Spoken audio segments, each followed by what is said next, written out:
Ya, bismillah. Assalamualaikum warahmatullahi wabarakatuh. Kembali lagi channel ini di Bimbingan Belajar Ar-Royhan. Nah, di video kali ini kita akan melanjutkan pembahasan kita bagian ke-9 dari latihan soal persiapan KSMMI Matematika Terintegrasi tahun 2023. Nah, di video sebelumnya kita sudah membahas beberapa latihan soal dan juga kita sudah membahas soal KSMMI Matematika Terintegrasi tahun 2022 tahun kemarin. Nah, kali ini kita akan latihan terus-menerus hingga kita bisa meraih kenyataan bahwa kita bisa menjadi juara di KSM tahun ini. Oke? Raihlah juara bersama Bimbingan Belajar Ar-Royhan.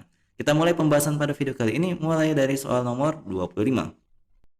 Nah, di soal nomor 25 ini, yuk kita baca dulu soalnya bersama-sama. Selisih kuadrat antara urutan surah Al-Adiyat dan juga Al-Bayyinah adalah titik-titik. Nah, untuk menyelesaikan soal yang seperti ini, adik-adik tentunya harus menghafal semua urutan surah yang ada di dalam kitab suci kita, yaitu kitab Al-Quran. Nah, di sini kebanyakan urutan-urutan surah yang dalam Al-Quran itu biasa digunakan sebagai pengganti angka dalam soal-soal KSM. Jadi pastikan kalian untuk menghafal urutannya dari surah Al-Fatihah hingga yang terakhir adalah surah An-Nas. Jadi totalnya ada 114, kalian harus ingat urutan tiap surahnya.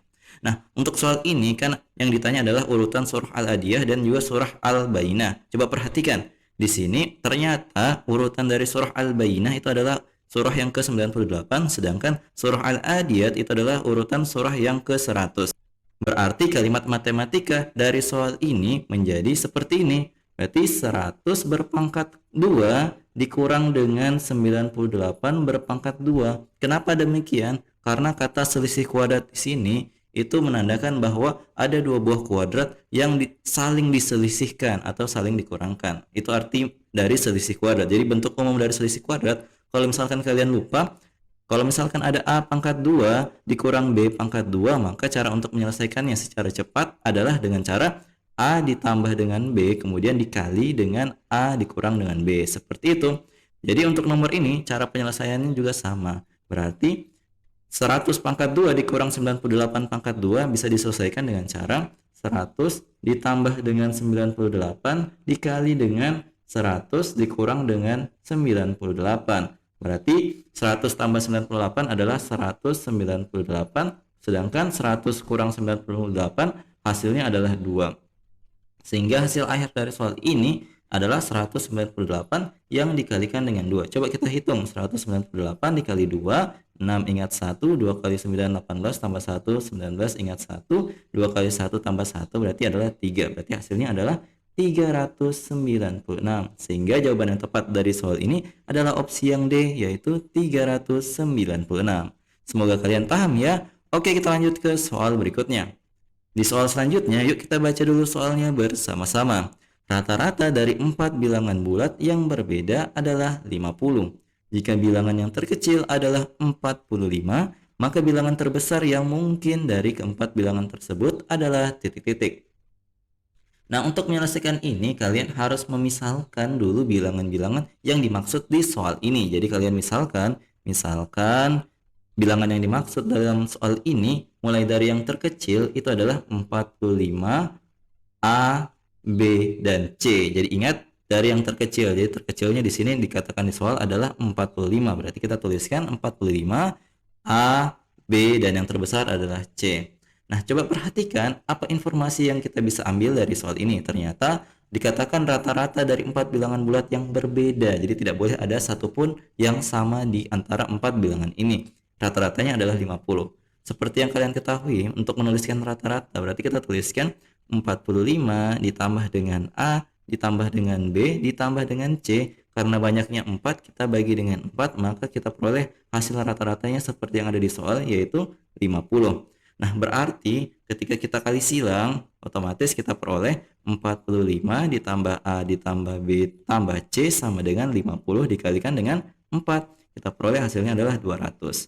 Nah, ketika kita perhatikan, kita tulis ulang yang sebelah kiri ya, supaya kalian mengerti. Di sebelah kiri kan ada 45 ya. 45-nya ini kan konstanta ya. Pertemukan dia konstanta dengan yang di konstanta sebelah kanan. Maka yang tersisa di ruas kiri menjadi A tambah B tambah C itu sama dengan 200 dikurang dengan 45. Kita peroleh A tambah B tambah C-nya itu adalah 155.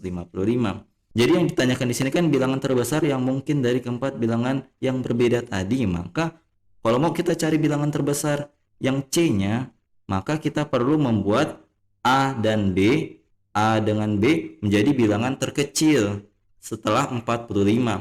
Berarti A-nya itu adalah 45 tambah 1. Berarti kita anggap A-nya itu adalah 45 ditambah 1 karena dia bilangan bulat, bukan bilangan desimal ataupun bilangan lainnya. Berarti A itu sudah pasti adalah 46. Untuk yang B otomatis tambah satunya dari A. Berarti 46 tambah 1 kita peroleh 47. Nah, kalau misalkan kita sudah peroleh nilai A, B yang mungkin agar nilai C maksimal, jadi C maksimal itu pastilah kita peroleh dengan cara memasukkan nilai A dan B ke dalam sini. Kita masukkan ke dalam sini, berarti 46 tambah 47 tambah C sama dengan 155.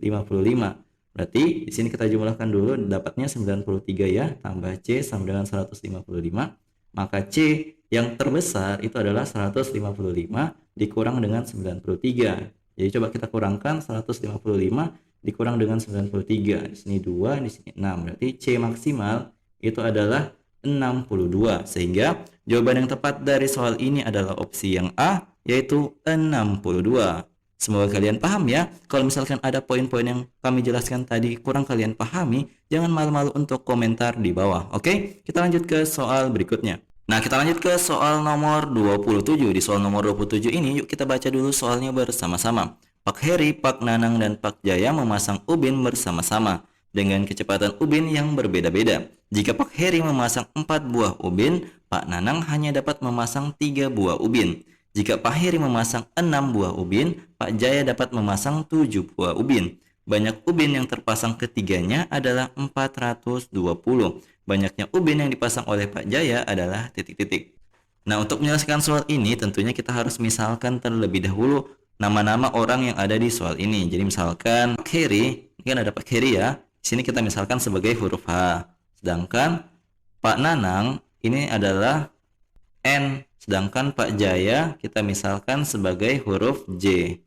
Setelah kita memisalkan seperti ini, kita buat perbandingan sesuai dengan soalnya.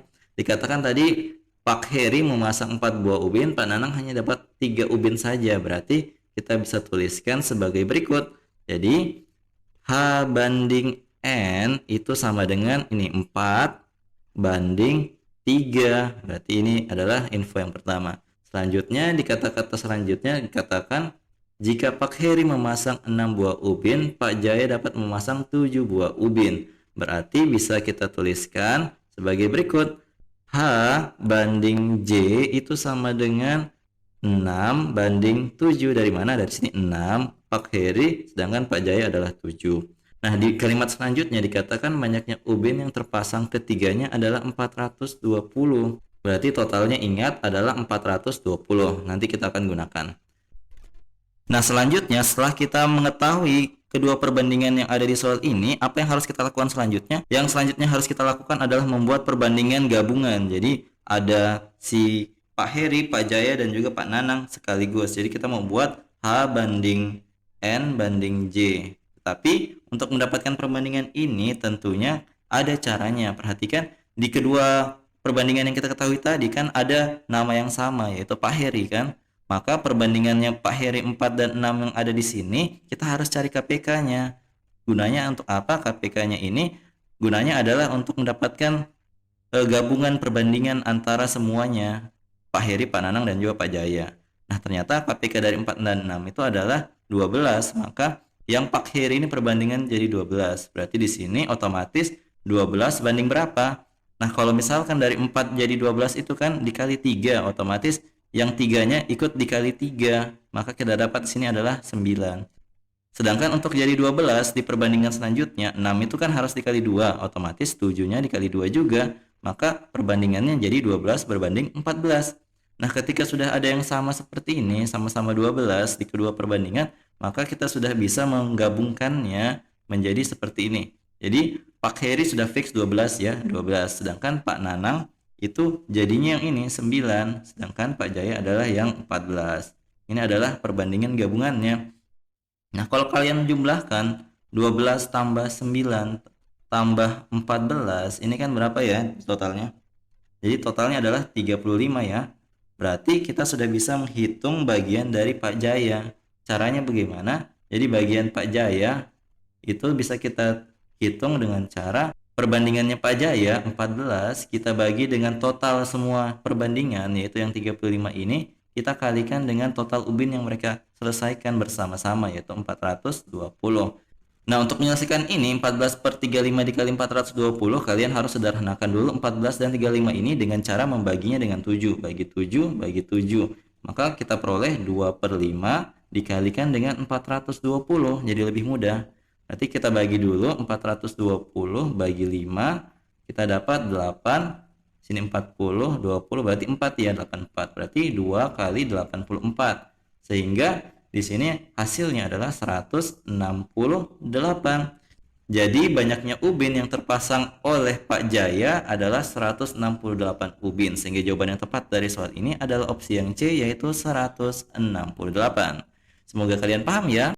Nah, jadi itu dia tadi 3 latihan soal pada video kali ini. Kalau misalkan kalian butuh latihan soal, di sini akan kami spoiler satu buah soal yang akan kita bahas insya Allah di part selanjutnya. Silahkan kalian kerja jawabannya berapa. Kalau kalian sudah tahu, silahkan komen di bawah, nanti jawaban yang benar dan yang paling cepat akan kami pin di kolom komentar. Jadi kalau misalkan kalian suka dengan video kali ini, jangan lupa like, share, and subscribe channel ini. Dan jangan lupa nyalakan bel notifikasi untuk mendapatkan pemberitahuan lebih awal. Oke, sampai jumpa di video selanjutnya. Wassalamualaikum warahmatullahi wabarakatuh.